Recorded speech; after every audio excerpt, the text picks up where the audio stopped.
1969년 아폴로 11호가 달에 착륙했습니다. 닐 암스트롱은 인류 최초로 달에 발걸음을 남기면서 이렇게 말했습니다. 이것은 한 명의 인간에게는 작은 발걸음이지만 인류에게는 위대한 도약입니다. 그리고 1972년 아폴로 17호까지 총 12명이 달에 갔다 왔습니다.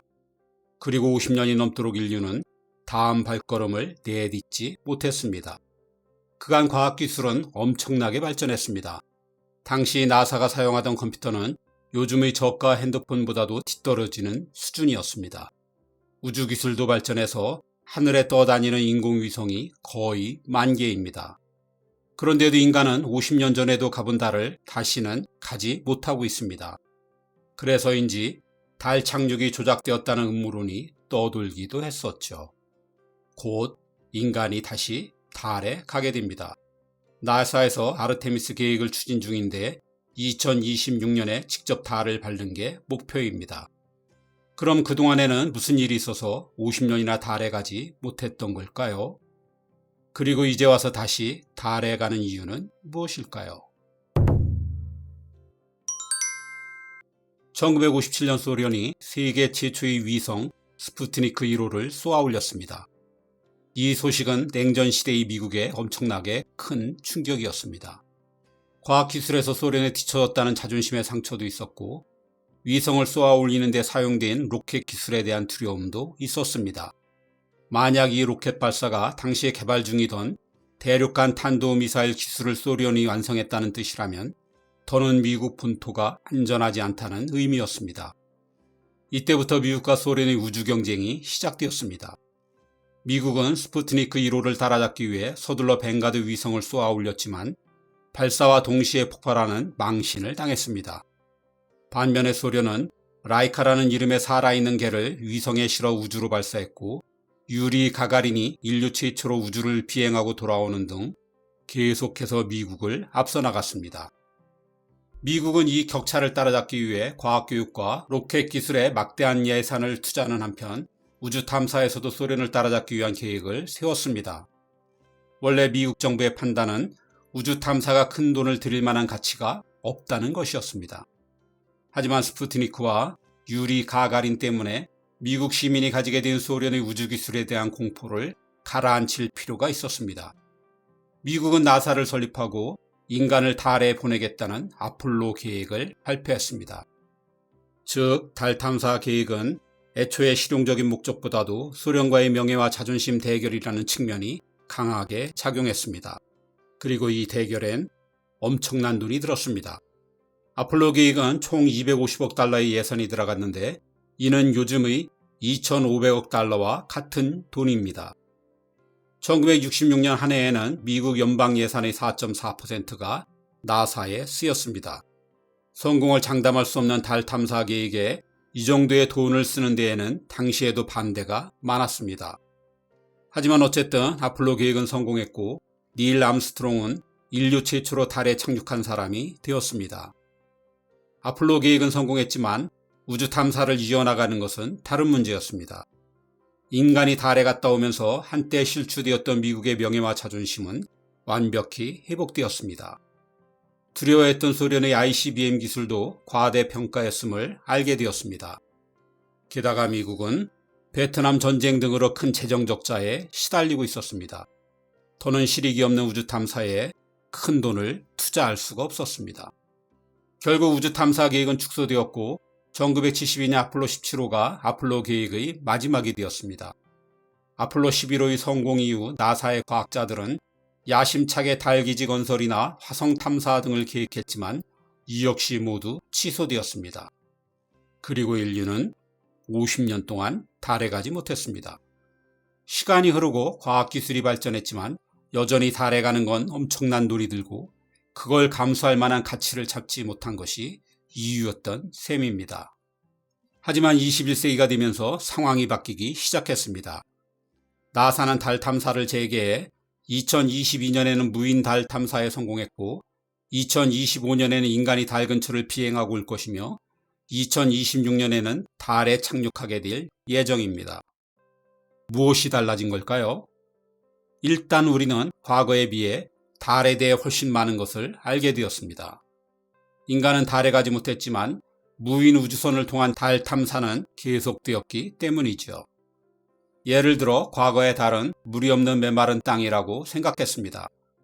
하지만 2008년 인도의 달 탐사선이 달의 북극에 6억 톤 이상의 얼음이 있다는 것을 발견했습니다. 물은 인간이 마실 수도 있고 산소와 수소로 분리해서 로켓의 연료에 사용할 수도 있습니다. 그러니 막대한 양의 물을 달 현지에서 구할 수 있다는 것은 인간이 달에 장기 체류할 수도 있다는 뜻입니다. 아르테미스 계획의 우선적인 목표 중 하나가 달 표면의 흙이나 암석에서 물을 캐내는 것이기도 합니다. 무인 달 탐사는 물 외에도 여러 가지 자원을 발견했습니다. 달에는 실리콘, 알루미늄, 히토류 등이 있습니다. 하지만 그 무엇보다도 주목받는 건 헬륨-3입니다. 헬륨-3는 보통의 헬륨보다 가벼운 변종으로 핵융합 발전에 쓰일 미래 자원입니다. 현재 핵융합 발전에 흔히 쓰이는 원료는 수소의 변종인 중소수와 삼중수소인데 헬륨-3를 사용하면 이들보다 방사능이 훨씬 적게 발생해 친환경적인 발전을 할 수 있으리라 예상됩니다. 지구엔 헬륨-3가 극히 드물어서 1톤에 30억 달러의 가치가 있다고 합니다. 달의 매장량은 100만 톤 이상으로 추정됩니다. 그래서 헬륨-3는 미래 언젠가는 달 탐사해야 되는 막대한 비용을 넘어서는 이득을 가져올 수 있다고 기대되고 있습니다. 민간 우주기업이 크게 발전한 것도 과거와는 달라진 점입니다.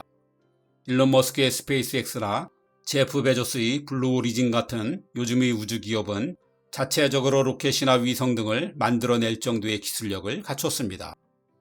심지어 이들은 나사를 뛰어넘는 성과를 보여주기도 합니다.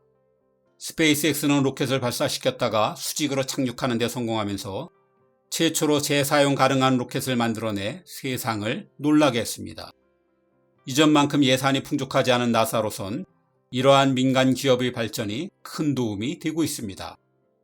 달 탐사에 필요한 로켓이나 탐사를 도울 무인 착륙선, 달에서 입을 우주복 등을 민간 기업에게 위탁한 것입니다. 심지어는 인간을 달에 데려다줄 유인 달 착륙선마저도 스페이스X의 스타쉽이 맡게 되었는데 탐사 계획의 가장 중요한 우주선마저 민간 기업에 의존하는 것은 너무 지나치다는 비판도 있습니다. 과연 인류는 계획대로 2026년에 달에 착륙할 수 있을까요? 사실 그 가능성이 아직은 높지 않습니다. 이미 아르테미스 계획은 달 착륙을 2번이나 미룬 적이 있습니다. 미국 회계감사원의 보고에 따르면 나사는 내부적으로 달에 착륙할 아르테미스 3호 발사가 2028년도에나 이루어질 것으로 보고 있습니다. 50년 전에도 갔던 달에 다시 가는 게 왜 그렇게 어려울까요? 그 이유는 아르테미스의 계획이 아폴로 계획보다 훨씬 더 야심찬 계획이기 때문입니다. 아폴로 계획은 인간을 달에 보내는 데에는 성공했지만 깊이 있는 탐사를 수행하지는 못했습니다.